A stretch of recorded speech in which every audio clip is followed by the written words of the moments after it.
Hello there, welcome to another edition of the Holiday and Cruise Clinic, the only programme on television that's purely dedicated to answering your holiday, cruise and travel related questions. Well, if you have a question, query or a dilemma, here's how to get in touch. You can reach us through our website. It's www.holidayandcruisechannel.co.uk. Click on Programmes, select the Clinic page and submit your question to us online through the website. You can also email us directly to clinic@holidayandcruisechannel.co.uk or write to us by post as well to the Holiday and Cruise Channel, Cavendish House, Brighton Road, Liverpool, L22 5NG.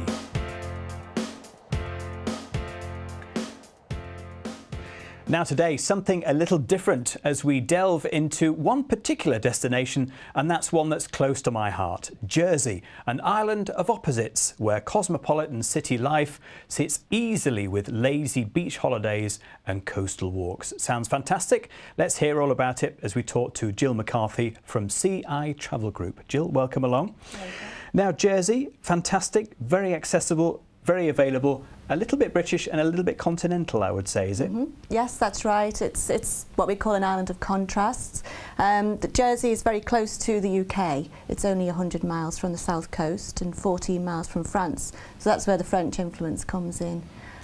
Is there sort of a battle going on there as to whose influence gets the top listing then? Is it more French or more British? I would say it's more British, but the street names are in French. There's definitely a cafe culture and alfresco eating that you would expect from the French influence as well. Okay, now it's part of something called the Channel Islands, isn't it? Is that a group of a large number of islands? I'm not so sure actually.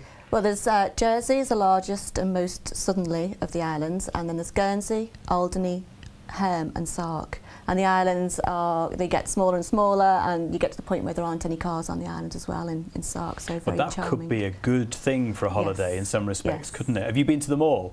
No, I haven't been to all of them. I've been to 3 out of that. Okay, so Jersey is the biggest one. Yes. Is it French money that you have? Is it euro there, or do you take your own money with you? No, it's sterling. Jersey have their own pound notes and coins, but you can use sterling there, so it is outside of the Eurozone. Now, do you think it might appeal to the kind of people we have, who I regularly hear from on the programme, who maybe like to have a holiday in a foreign country but don't want to be too far from Britain? Yes, exactly. It's just a short flight away, and that's part of the appeal. But you have all the benefits of the beautiful coastline, beautiful beaches, warm climate. So yes, but reassuringly familiar in many ways as well. Okay, and if I don't like flying, how else can I get there? You can go by sea. It's quite easy. You can go by ferry from Weymouth, Poole. The fast ferry takes about 3 hours 15 minutes. Or there's a longer ferry from Portsmouth, an overnight ferry. So yeah, if you prefer to pack the car up with all your worldly goods, you can go by ferry as well. Yeah, sure. Obviously taking a car over is no issue, is it? No, not at all. Not at all. So great for families or a camping holiday, for example. Now, when I went to Jersey, I found it a really lovely place where, even though it's a small island, I mean, you probably tell me how many miles by how many miles, but you can get a really contrasting countryside, beaches, and you can easily drive a couple of miles away from St Helier and be in the middle of nowhere, can't you? Yes, that's true. That's true. The island, although it's 9 miles by 5, so it is compact. It has a lot of countryside, so lots of green rural areas that you can drive through, lovely country lanes, but yes, you're never far from the coastline. And can you walk all the way around it? Is there a coastal footpath or something that you can? Yes, there are lots of coastal walks. There are guided walks, or you can take your own self-guided routes. There's lots of information on jersey.com, their website for guided walks, and you can actually walk all around the island. Yes. One thing that I found that I think may appeal to anybody if they're interested in boats, if they are going on the ferry, is that it's quite a big island for sailing, isn't it? Because there are lovely little places to go and sail to. Yes, there's lots of lovely harbours and marinas. St Helier's got a great marina, and yeah, it's just a perfect place for boats. What about the food there? I would imagine that's quite interesting, isn't it? Yes. Because with the French influence, they do food very well. But I'm sure you'd still be able to get your full English breakfast, would you? Yes, yeah, you can. You can. It caters for all tastes. I mean, personally, I love seafood, and whenever I go over, that's the first thing I do is, well, a crab sandwich is quite adequate, you know, lovely food there, but also some lovely restaurants, lots of lovely scenic views as well from the restaurants as well, so you get that added bonus of where you're sitting as well. That wasn't you I saw at the end of the pier with your fishing rod then, was it, when I went?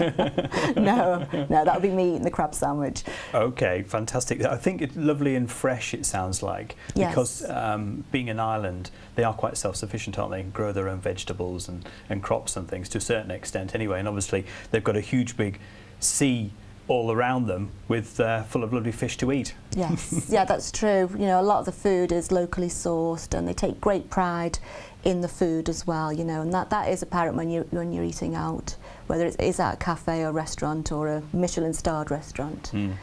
So if I'm going there with a wife and kids, and I maybe want to spend a week there or 2 weeks, what typically, what kind of things can I expect to do? Although it's a small island, there is a lot to do, and you can really pack your time. I mean, obviously the beaches are one of the main things. You'd probably spend a lot of time on the beach.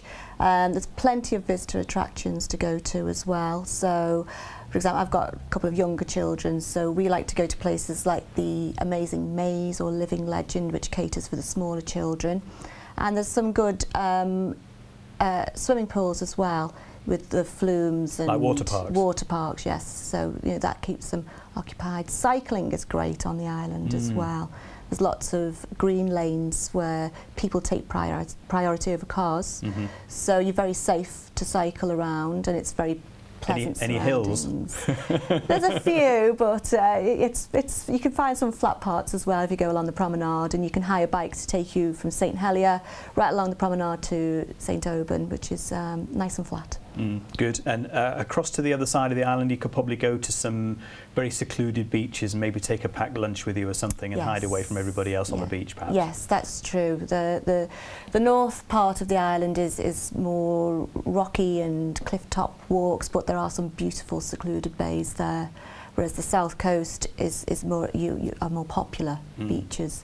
But I always recommend taking a car for a couple of days and just driving around and finding some of these little secret places for yourself. So hiring a car? Yes. Do you mean? Yes. So you would fly there perhaps, or I mean, yeah, don't take a car without asking, but they're and just explore by car. Yes. Basically. Yeah. Yeah, that's the way I'd do it, definitely. Okay. I'm sure there are some organised tours and things, and I want to ask you a little bit about how to get your holiday prepared to go. You've mentioned the jersey.com website, which would be a great research tool, I would imagine, to try and find places to go to. But if somebody wants to go and maybe they're just, you know, can they do it online and book everything online, a hotel, maybe instant trips, or is it better to get a travel agent to do it for you? Well, the travel agents are always experienced in booking holidays, so they can put any kind of package together for you, but there are lots of ways to book online as well. It is quite easy to book it yourself, and you can book your tours once you're there. That's quite easily done as well. All the receptionists at the hotels can help you, or at your accommodation, to book excursions while you're there and day trips, so you could package it up quite easily yourself as well. I suppose one of those would be a tour around some of the formerly parts occupied by Germany when during the Second World War they were occupied, weren't they? That's right, that's right. And there's a fascinating visitor attraction called the Jersey War Tunnels, which is really recommended. Very interesting, and it tells a true story of how the islanders lived through that difficult time. What do you see in the tunnels then? Sounds quite good.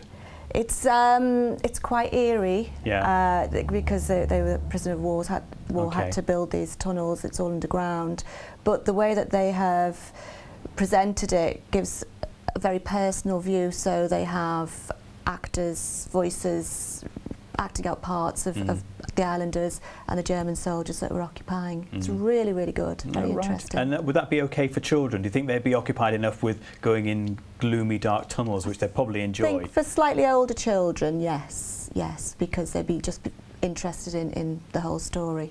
Great, good. Well, let's talk more about some of the attractions that we can see on Jersey and the Channel Islands, and a little bit more about how to get there and what you can do when you're there. I'm interested to know more about the food and the types of accommodation as well on there. But sit tight for now, because we're going to go to a quick break. Let me just remind you that you can also cruise to Jersey. We'll be exploring it in just a few moments' time, but a reminder about our handy cruise guides. We'll get our first-time guide to cruise holidays and our family guide to cruise holidays to you. They're both absolutely free of charge. All you have to do is grab a copy of either or both, is to give us a call on 0871 423 4444. Calls will cost you 10p a minute from a BT landline, and calls from other networks and mobiles may vary. You can also request copies of the guides through our website at www.holidayandcruisechannel.co.uk. So while you're doing that, we'll take a quick break and see you back here in just a few minutes.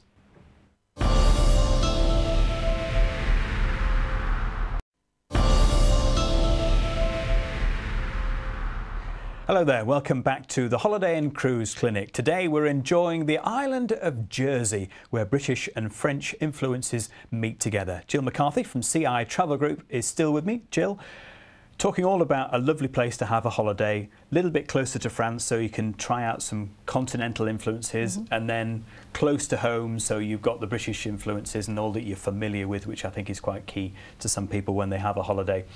There are particular times of the year, perhaps, when you've got festivals on, which might make your holiday just a little bit different. Which are the best times to go, do you think, apart from when it's hot? Because it is hotter, isn't it? Yes, it's got the highest sunshine rate in Britain, so yes, it's got a lovely warm climate and very little rainfall. So yes, the May to September are probably the most popular months, but it is an all year round destination. One of the probably most famous festivals would be the Battle of Flowers Carnival, which has the islanders decorate floats, and it's a carnival atmosphere with musicians and entertainers, and that's great fun, very popular.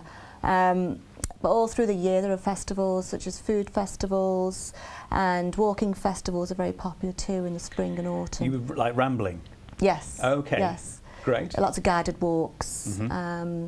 The island is very floral, so there's times of year when certain gardens are open to visit as well.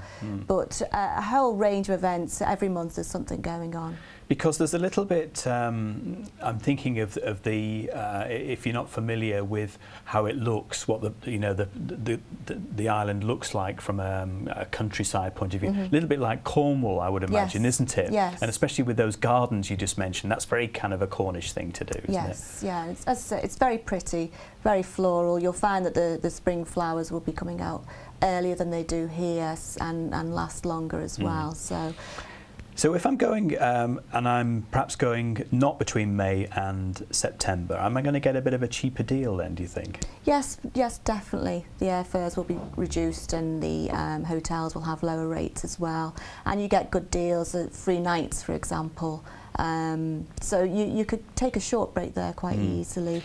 Because I was thinking of city breaks at the weekend just then, and thinking, St Helier isn't probably on a lot of people's radar to do with that, but you could still have an excellent weekend there, couldn't you? That's right, yes. I don't think people would consider it so much, but you could go and have a nice spa break, theatre break, and you're still close to the sea and the coastal element as well. So yeah, it's a great city break destination. So if you were coming from the UK, if you took into comparison maybe a drive to a city elsewhere in the UK, or a flight to a city elsewhere in the UK, very comparable? Yes, yes, and you can fly from over 30 UK airports as well, and there's lots of low-cost flights that you can book. Okay. Where to stay when you get there? Obviously you don't need a visa or anything like that. It's not part of the European community, is it? That's right. So, but you've got your own UK money you can spend, and obviously you still need a passport to travel, but nothing special amongst that, really. The types of accommodation are quite diverse, it seems. Yes, well, there's a good range of accommodation in Jersey, from B&B guest houses right through to luxury 4- and 5-star hotels that tend to have the spa facilities as well. But there are some other quirky products as well, such as you can stay in yurts, there's campsites, and you can even stay in castles as well. You need to tell me what a yurt is, because I'm not, having never stayed in one. Have you been in one? I haven't stayed in one myself, Okay. no, but I believe the term's called glamping, and it's Glamping, for people who don't okay. really like the idea of camping but don't actually want to rough it. So Oh, okay. there are more facilities, and it's a kind of teepee type. Right, okay. So you can get the family in there. Yes. I imagine you'd not get any sleep if you're in there with your kids. But it's proper bedding as opposed to roughing it in your sleeping bag. That's right, yes, yeah. But if you do want to get close to nature, I'm sure there are plenty of caravan and camping sites as well. Not caravan sites, but there are Okay. campsites, yes. There's a Right, couple so of campsites on the you can island. take your tent with you. Yes, or have it ready erected. I wondered whether, because you think of Jersey quite often as a tax haven, which it's probably quite well known for, headquarters of various financial institutions, so there's possibly a bit of money sloshing around.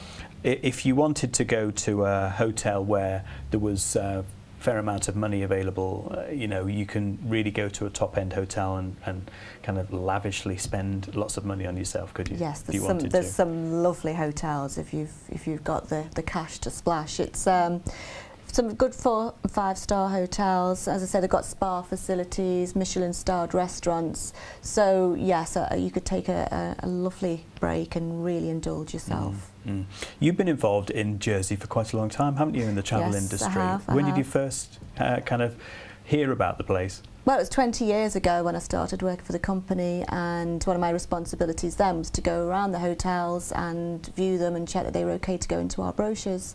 And since then, I've been back every year, always as a visitor, and take my own family over as well whenever I can. I love going over. So you don't get fed up with going to the same place? No. There's something there for you each time you go? That's right, and every time I go, I always want to come back as well. So Oh, right. there's still things that I want to do that I haven't done. Some of the castles I haven't visited, and yeah, so still things on my list to do. So even though it's only 9 miles by 5, there's still plenty of places you can go and see year after year, and, Yes. and obviously if you go at different times of the year, it's a different That's island, right, isn't it? that's I'm sure. right. And a lot of customers are repeat visitors as well. You know, people do tend to go back. So yeah, there's plenty to do. Fabulous.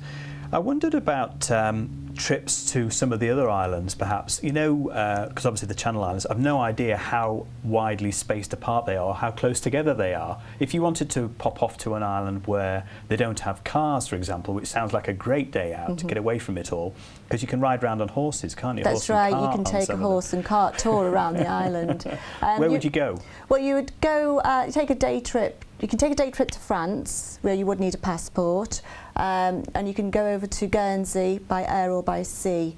So obviously going by air would be slightly quicker. And then there's day trips from Guernsey to all of the islands, or you could take an overnight stay and you know, But it's experience not it far, fully. so it wouldn't No, be it's too not far much at all. extra on your holiday No. budget, would it, to No. go and have a look round? No, not at all. I think when I went there, we landed at Guernsey on the way. Right. So it was a bit like a bus, you know, you stop off there, a few people get off, a few people get on, and then you go to Jersey. So you Right. really learn about how quickly you can go from one island to another, really. Yes, yes. And what about the weather then? Is it because you're in the middle of the, you're not quite in the middle of the English Channel there, are you? But it's down towards that end of the country, isn't it? Do you ever get bad weather problems or anything like that during the winter, or cut off, or?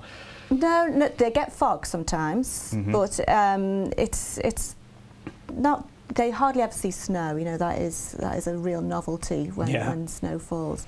But it's nestled in the Bay of San Marlo, so it's got a very mild climate generally. How do you find the people there? Are there many British people who've relocated to live there and run a business, for example, or you know, are they a strange kind of French, British, all moulded into one? There are a lot of British people working there in the hotels and in the holiday industry, but the Jersey people themselves are fiercely independent, I would say. Right. Loyal to the crown, but yeah, very independent and unique.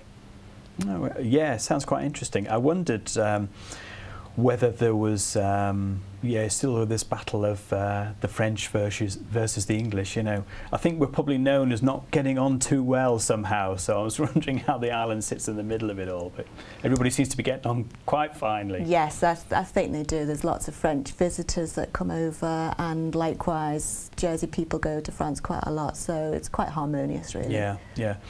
What about things to look forward to then coming up, you know, for this year or next year? Do you know about any improvements or new things that have been developed there? There's a new festival, a new folk festival that I've just heard about, which sounds really interesting. That's got Van Morrison headlining, yeah, and that's in June. So that's a new festival. Otherwise, there's been some developments down at the waterfront, the St Helier waterfront, if people haven't been there for a while, which has got more retail developments. So yeah, it's investments being made on the island in a quite considerate way over the years. A lot of it is unspoilt and unchanged, but there has been some investment where it's been needed, I think for the holiday maker and the islander as well. And when's your trip booked for this year then? I'm going in May. I can't wait, taking the family over. So I've got lots of things planned, including a little spa treatment for me, but if I can fit that in. But mainly we're going to get bikes and we're going to go out cycling, and the boat show's on while we're there as well. Ah, great. So we're going to go to that, and I really want to visit some of the castles as well with the kids. Good. Good. Well, thank you very much indeed, Jill, for telling us all about Jersey. Sounds like a lovely place to go and have a holiday. Enjoy your trip this year. Thank you. And thanks for telling us all about something a little bit French, a little bit British, somewhere in between. Perfect to start your continental exploration, I would think.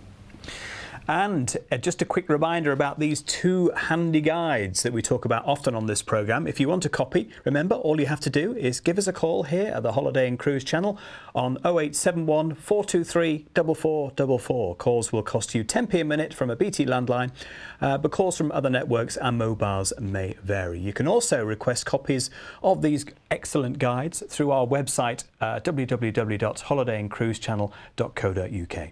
Well, that's all we have time for on today's edition of the Holiday and Cruise Clinic. My thanks again to Jill McCarthy from CI Travel Group, and most of all, thanks to you for watching. And I'll see you again next time. Goodbye.